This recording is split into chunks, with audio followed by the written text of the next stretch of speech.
What we'll be having a look at now is intermolecular forces. This is a topic that students generally can find difficult, and wanted to help you understand this better. There's first of all, the word intermolecular is sometimes confused with the word intramolecular. Intramolecular is the bonding that holds the molecule together. It's going to be covalent bonding. Well, now what holds the force of attraction of intermolecular is between molecules. So not to confuse this. Intermolecular forces can be divided into two different types. One type is known as permanent. You've got permanent dipole forces of attraction, and a word meaning opposite to permanent is temporary. Now, temporary, what do I mean by temporary is where the dipoles that are formed are not permanent. In the case of here, examples is hydrogen chloride, for example. Why do we call this permanent dipole force of attraction? Chlorine is more electronegative than hydrogen. It is permanently more electronegative than hydrogen, and so it's going to have a delta negative charge because the electrons being shared in the covalent bond are chlorine ability to attract the pair of electrons in the covalent bond towards itself is greater than hydrogen. So this causes a partial negative charge. This becomes slightly electron deficient, making it delta positive. And so with other HCl molecules, you've got another HCl here, delta negative, delta positive, and because of these permanent partial charges, you're going to get a force of attraction between them. So this is permanent dipole, an example of that. Now with temporary, a way to explain this is, an explanation is referring to as instantaneous dipole, induced dipole forces of attraction. What does it mean by instantaneous? When you've got molecules that are non-polar,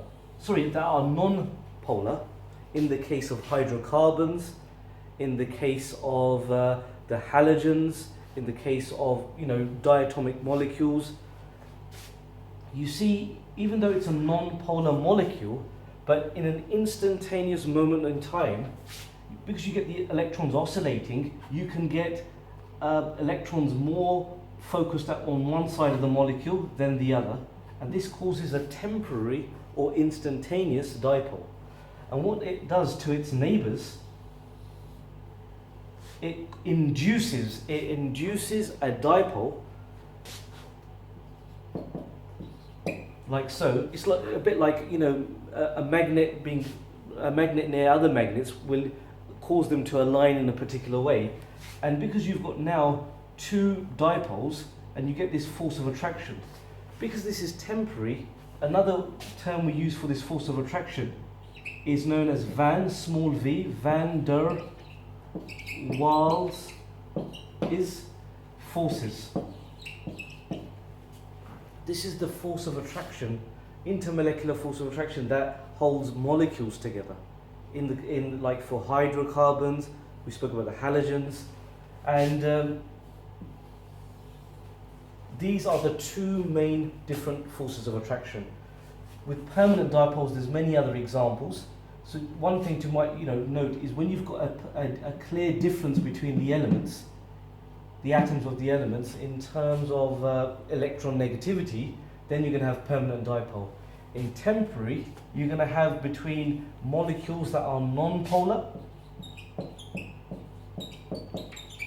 and we spoke about the hydrocarbons, the halogens. I want to go back to permanent dipole force of attraction. There's a stronger version of this also. The stronger version of this is hydrogen bonding.